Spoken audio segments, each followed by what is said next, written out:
이렇게 빗소리를 들으면 또 비가 오는 그런 날씨 가운데 있으면 저희의 생활이 조금 불편함을 겪기는 하지만 그러나 우리의 마음이 되게 차분해지는 그러한 또 점이 있는 것 같아요. 그래서 요즘에는 불면증을 이루시는 분들이 유튜브에 보면은 빗소리 아시나요? 이렇게 빗소리를 틀어놓고 잠을 청하시는 분들이 많이 있는 것을 제가 알게 되었습니다. 오늘 이렇게 비가 내리는 오후이지만 오늘 또 주님께서 우리의 심령 가운데 성령의 비를 촉촉히 적셔주셔서 은혜에 우리의 심령 가운데 젖어들어서 그런 주님의 풍성하신 은혜가 우리 안에 가득하시기를 축복합니다. 예, 오늘 팔복의 5번째 시간입니다. 오늘 팔복의 5번째 말씀은 믿지 않는 세상 사람들도 이 예수님의 가르침 가운데 이 말씀만큼은 정말 황금과도 같은 율법이다, 황금율이다 라고 하는 그 말씀인 마태복음 7장 1절의 말씀이 있습니다. 비판을 받지 아니하려거든 비판하지 말라. 그래서 세상 사람들이 이 예수님의 이 말씀 한 구절을 황금율이다, 황금과도 같은 율법이다 이렇게 이야기하는데 오늘 마태복음 5장 팔복의 5번째 말씀은 이 팔복의 이 황금률이라고 불리는 이 말씀의 긍정 버전입니다. 즉 황금률에서 말하는 것은 하지 말라 그러면 받지 않을 것이다 라고 하는데 오늘은 하라 그러면 이것을 받을 것이다 이렇게 표현되어 있죠.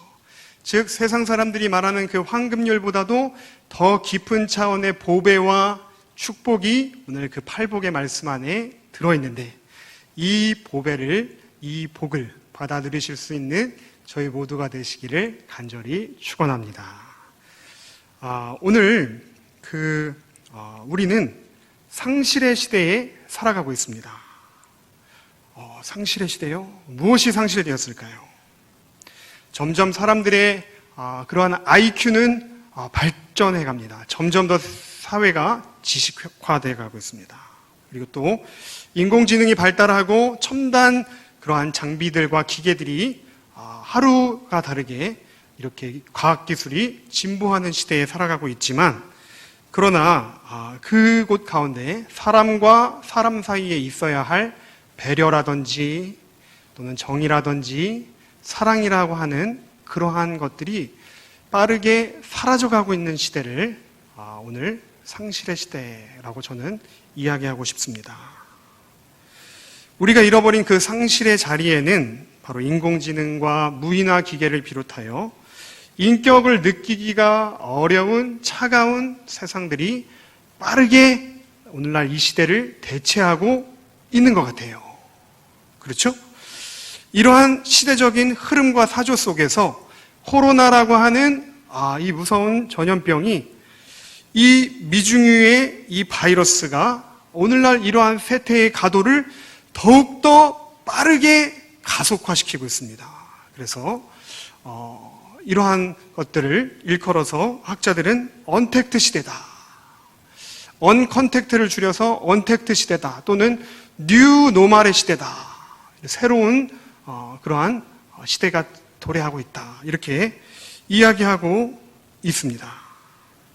이러한 시대적인 변화 속에서 소외를 느끼는 사람이 있기 마련입니다.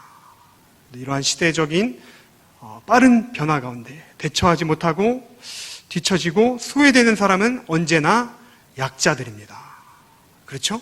그래서 가난하고 약한 이들, 이 약한 이들이라고 하는 범주 안에는 심령적으로도 약한 사람들도 또한 포함되어 있습니다. 그런데요, 우리 교회가 아직도 이 땅에 희망인 이유가 있습니다. 왜 교회에 희망이 있다고 이야기하는 것일까? 바로 이 교회 안에는 예수님이 우리에게 복으로 주신 이 긍휼의 마음이 있기 때문이라고 생각을 합니다. 오늘 팔복의 5번째 시간, 이 긍휼의 복을 우리가 받기 위해서는 먼저 이 긍휼이란 어떠한 것인지를 우리가 이해해 볼 필요가 있습니다. 우리가 흔히 생각해 볼 때 구제하고 봉사하고 사랑을 나누는 것, 이 모든 것이 긍휼의 마음과 닿아 있다 라고 우리가 거기까지는 알고 있습니다. 그래서 제가 이렇게 교육전도사 시절에 청소년들 사역을 뜨겁게 해본 적이 있습니다. 그래서 중등부 중학생 아이들 꽤 많았어요. 한 120명에서 130명이나 되는 아이들과 지지고 볶고 이렇게 사역을 이렇게 했던 기억이 납니다. 그런데 그 아이들을 이렇게 면면을 살펴보면은 또 제가 저희 집에도 초청해가지고 같이 이렇게 음식을 먹고 나면은 그 아이들 가운데는 그 접시를 담아가지고 저희 집에 싱크대로 그거를 가져가가지고 설거지를 하는 중학생이 있는 거예요. 여러분 믿기시지가 않죠? 저도 그 아이가 근데 설거지를 상당히 능숙하게 잘하는 거예요. 야, 그래서 너는 이런 거를 좀 집에서 많이 해봤니? 그랬더니 많이 해봤다는 거예요. 심지어 자기는 밥도 할 줄 안다는 거예요. 그래서 와, 그렇구나. 이렇게 이런 섬김의 마음이, 섬김의 이러한 것들이 은사로 그 아이의 마음 가운데 있는 친구들도 있더라고요. 또 어떤 한 친구는 동생들을 너무나 잘 챙기는 거예요. 자기 친동생뿐만 아니라 그 교회 중등부의 새로운 새가족 친구들도 잘 챙기고, 리더 훈련도 양육도 정말 그 아이들이 잘 좋은 환경 가운데서 양육받을 수 있도록 배려하는 그 모습을 볼 때, 야, 저 아이는 어떻게 이렇게 고등학생밖에 되지 않았는데 저러한 섬김의 마음들을 어떻게 저 아이에 터득했을까? 저 아이의 저러한 섬김과 그러한 것들은 와, 정말 어른보다도 낫다. 정말 이렇게 그 아이들 가운데 이러한 구제 또는 긍휼, 이러한 것들을 은사로 받고 태어난 것과 같이 느껴지는 아이들이 있었음을 제가 또한 본 적이 있습니다. 그런데요, 이 긍휼의 마음은 우리가 은사로 태어날 때부터 받지 않았다 할지라도 우리가 주님께 간구함을 통하여 오늘 복으로 받을 수 있습니다. 그래서 오늘 8북의 5번째 시리즈, 그것은 바로 긍휼의 복입니다. 이 긍휼의 복을 우리가 받기 위하여서는 먼저 이 예수님께서 어떻게 긍휼을 행하셨는가를 우리가 살펴볼 필요가 있습니다. 예수님은 바로 이 긍휼의 본이 되셨습니다.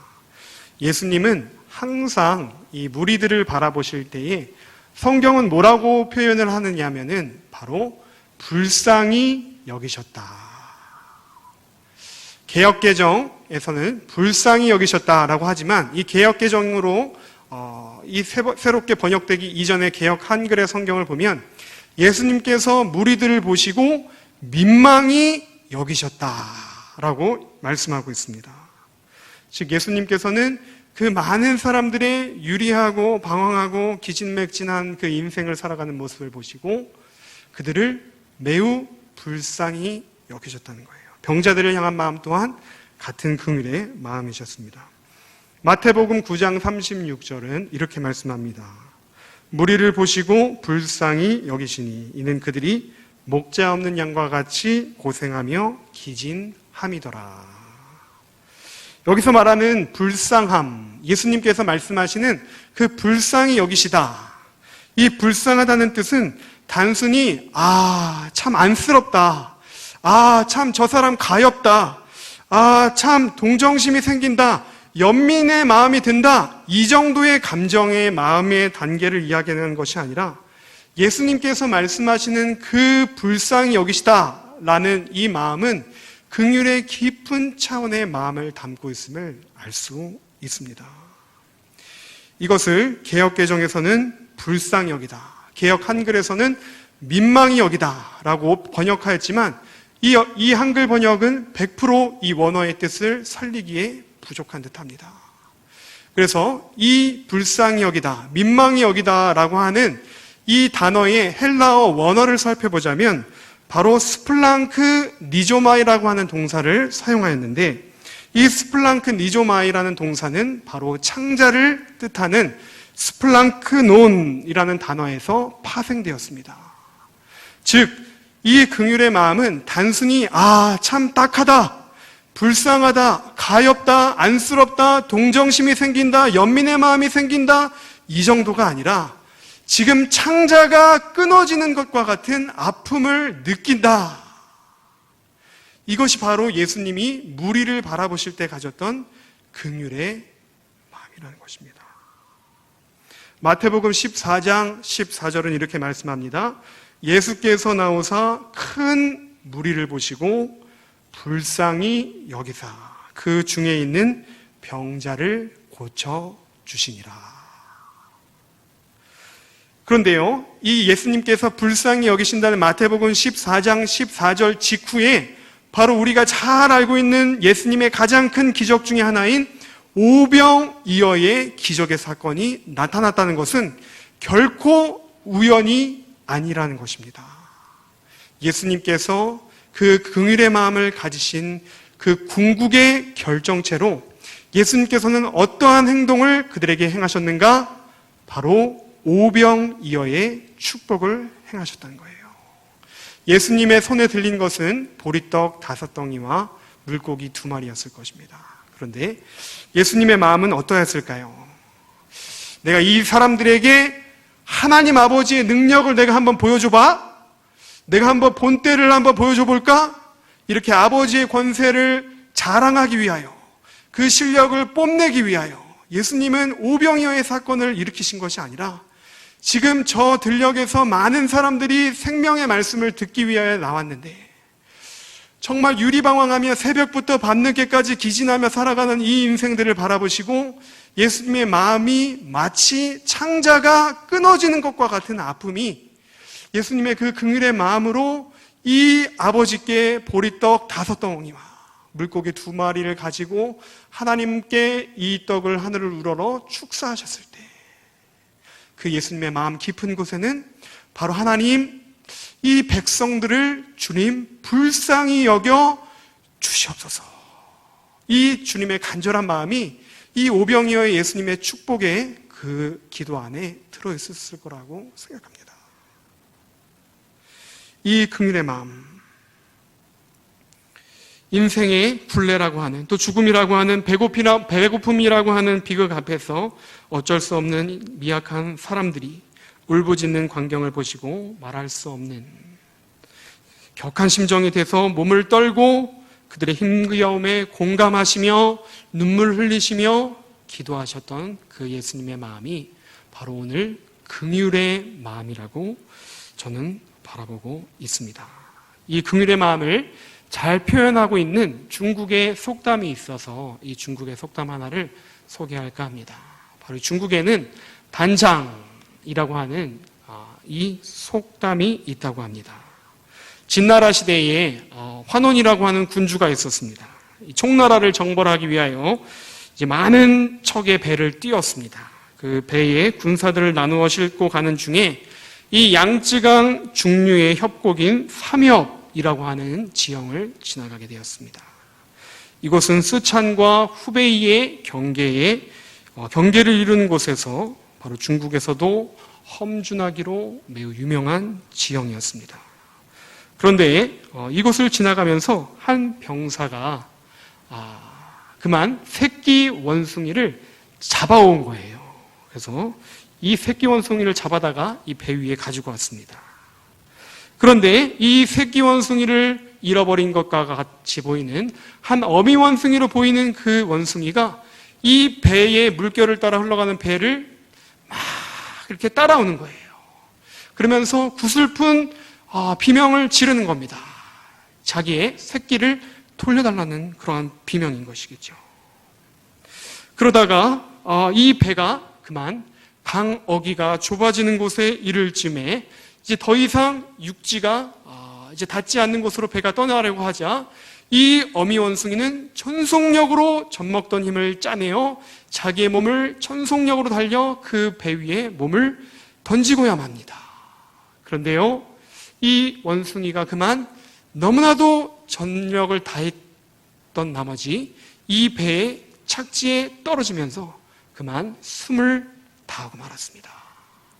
그래서 이를 매우 놀랍게 여긴 다른 병사들이 이 어미를 바라보자 이 배가 몹시 붉은 거예요. 그래서 이 어미의 배를 갈라보니까 이 어미 원숭이의 창자가 다 조각조각 끊어져 있었던 것입니다. 그래서 이 이야기가 환원에게 전달되게 되었고, 이 이야기를 전해들은 환호는 그 즉시 새끼 원숭이를 풀어주고 그 원숭이를 잡아왔던 병사를 매질한 다음에 내쫓아 버렸다는 이야기가 바로 이 단장이라고 하는 고사의 이야기입니다. 저는 이 이야기 속에 어미 원숭이가 새끼 원숭이를 향하여 마치 그 창자가 끊어지는 것과 같은 고통을 느꼈던 마음이 바로 예수님께서 무리를 바라보시며 느꼈던 긍휼의 마음과 맞닿아 있다라고 생각을 하였습니다. 오늘날 많은 가정들의 문제가 있습니다.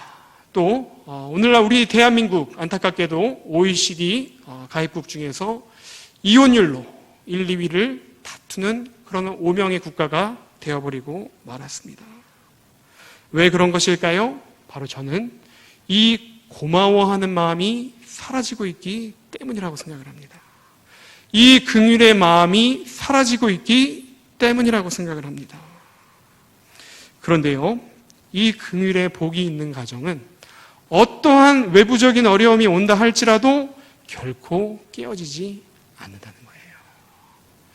한 가정에 가장이 있습니다. 그런데 어느 날 퇴근이 늦었습니다. 집에 들어와 보니까 불이 켜져 있고 소파에 아내가 자기를 기다리다가 못해 잠이 든 거예요. 그래서 그 아내를 바라보는데 참 손은 많이 부르터 있는 것입니다. 또 눈가에는 주름이 가 있는 거예요. 참 당신 젊을 때는 아름다웠는데 당신도 많이 늙었구려. 그러면서 안방에서 이불을 가져와서 이 아내를 덮어줍니다. 그리고 방에 들어가 보니까 자녀가 공부를 하다가 잠들어 있는 거예요. 그런데 그 옆에는 성적표가 나와 있는데 성적이 매우 이 아버지의 마음을 낙심케 하는 그러한 성적을 받아온 거예요. 그런데 이 아버지가 이 자녀를 긍휼히 여긴다면 이 가정에는 문제가 되지 않습니다. 그래. 이 자녀가 부족한 이 부모를 닮아서 내가 좋은 머리를 물려주지 못했는데 참 이런 머리를 가지고 밤새도록 공부하느라 너도 참 고생이 많겠구나. 사랑하는 아들 힘내라. 아빠가 응원한다. 이렇게 편지를 하나 딱 써놓고 이 아버지가 잠들고 새벽에 또 일찍 출근을 했습니다. 아내가 일어납니다. 그 전날 밤에 벗어놓았던 그 남편의 옷가지들, 양말을 어떻게 벗어놓았던 어디에 벗어놨던 하등의 문제가 되지 않습니다. 참 당신 이 정글과도 같은 세상 가운데서 이 가정의 십자가를 지고 오늘도 우리의 가정을 위하여 고생하는 당신 참 긍휼한 마음이 듭니다. 또 이 자녀가 아빠의 편지를 발견하고 어떠한 마음이 들겠습니까?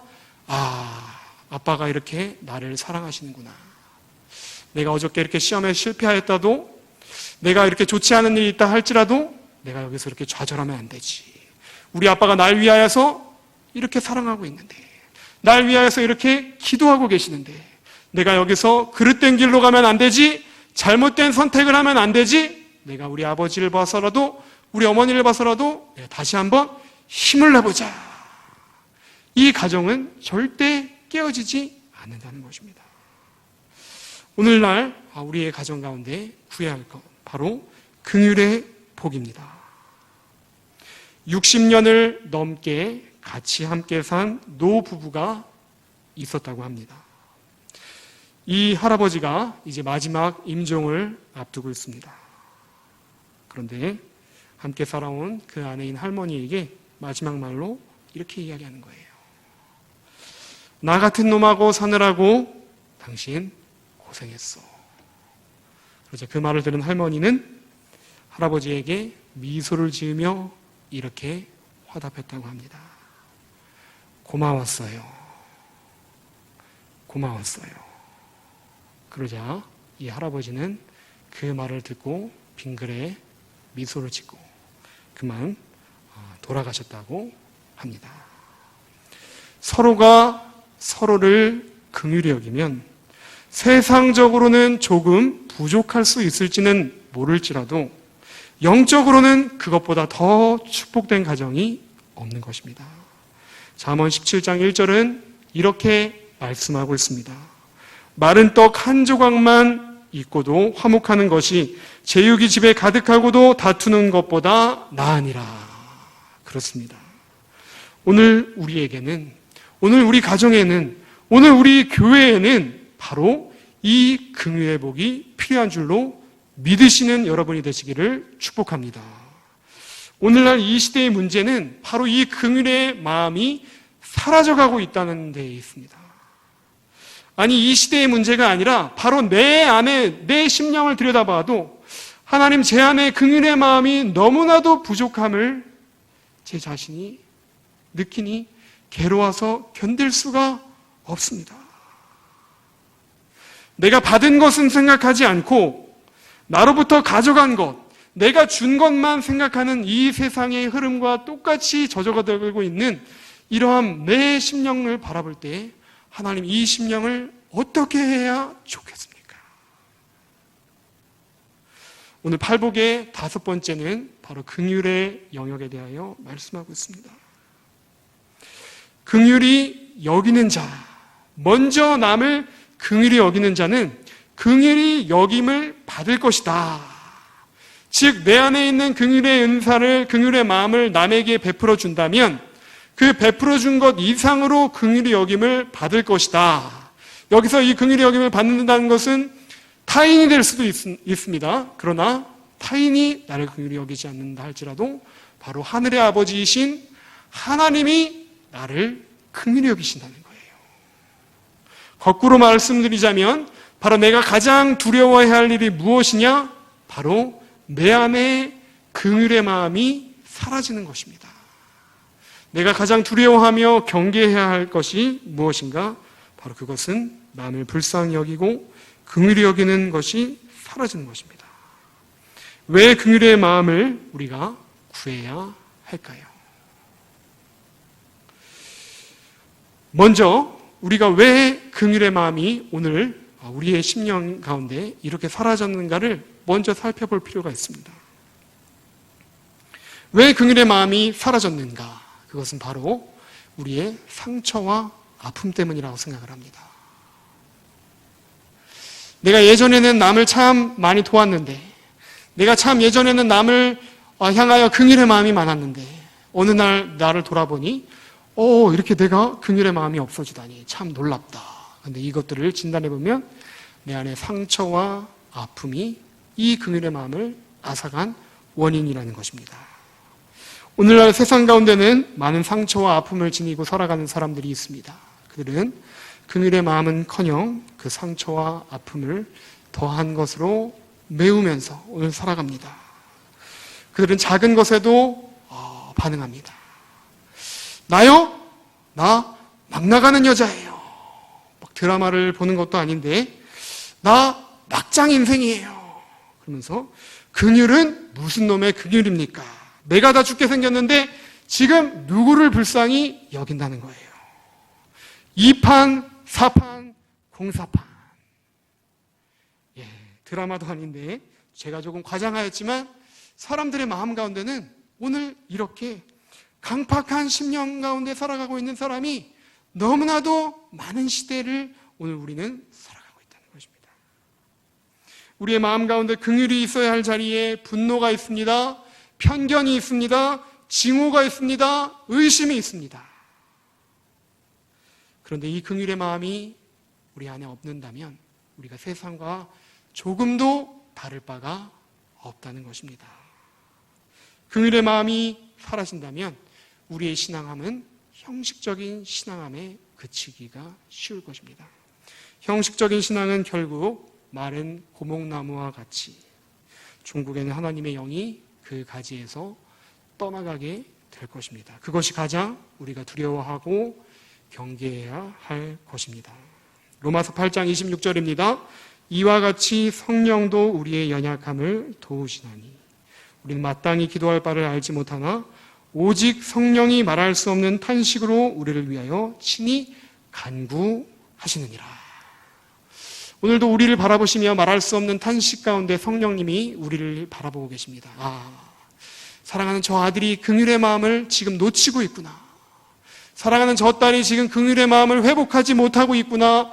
긍휼의 복을 받아 누리지 못하고 있구나. 그러나 우리가 기도함 가운데 성령님, 제 안에 긍휼의 마음이 회복되게 해주십시오. 제가 긍휼의 마음을 실천할 수 있게 해주십시오. 긍휼의 마음을 빼앗기지 않게 해주십시오. 우리가 긍휼의 마음을 그렇게 실천하고 흘려보내면 우리의 것이 줄어들고 없어지는 것 같지만 오늘 하나님께서는 팔복의 5번째에 뭐라고 말씀하셨는가?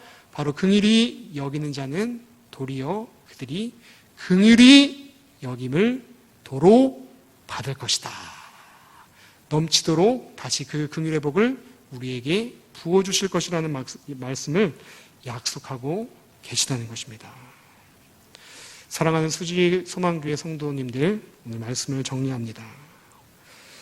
오늘 우리는 먼저 남을 긍휼히 여길 수 있는 마음이 우리에게 필요합니다. 그런데요, 오늘 우리는 주님께 우리 가정을 좀 긍휼히 여겨달라는 기도를 먼저 하고는 합니다. 그렇죠? 하나님, 코로나가 너무 무섭습니다. 저희 가정을 긍휼히 여겨주십시오. 이 코로나에 걸리지 않게 해주십시오. 우리의 가정과 아내와 남편과 부모님과 자녀들이, 우리 교인들이 코로나에 걸리지 않게 해주십시오.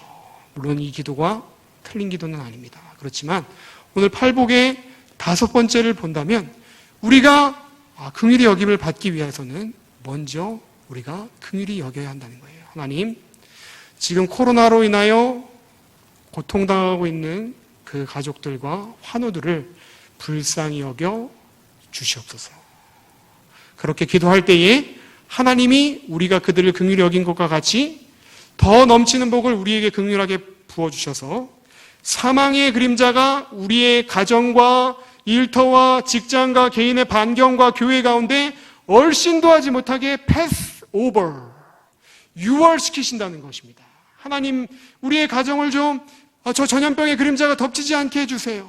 그럴 때 이 전염병의 그림자가 패스 오버하는 것이 아니라 바로 하나님께 우리가 먼저 긍휼의 영역을 실천할 때 하나님, 정말 긍휼히 여겨주십시오. 긍휼히 여기는 마음, 제가 오늘 이 마음을 가지고 하나님 앞에 나왔습니다. 그럴 때 하나님이 우리를 긍휼히 여기시고 우리의 가정을 긍휼히 여기시고 우리의 가정과 우리의 주변의 반경 가운데 드리워지고자 하는 이 코로나라고 하는 전염병의 그림자로부터 정말 유월절 어린 양의 보혈로 패스 오버, 유월시키시는 그 축복이 있다는 것입니다.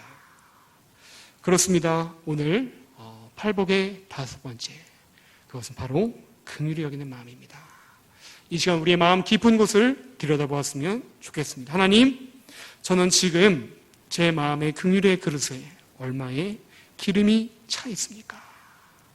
제가 이 긍휼의 마음을 회복하게 하여 주시옵소서. 나보다 남을 더 낮게 여기게 하여 주시고 주님 약속하신 팔복의 5번째 말씀을 기억하고 내가 먼저 긍휼의 영역을 실천할 때에 하나님, 우리의 가정과 기업과 일터와 나의 삶의 반경 가운데 나를 긍휼히 여기게 하여 주시는 그 주님의 지존자의 손길이 넘치도록 풍성하게 채워지는 그 복을 받아 누릴 수 있는 저희 모두 될 수 있도록 축복하여 주시옵소서라고 그렇게 기도하며 나아가실 수 있는 저와 여러분이 되시기를 간절히 축원합니다.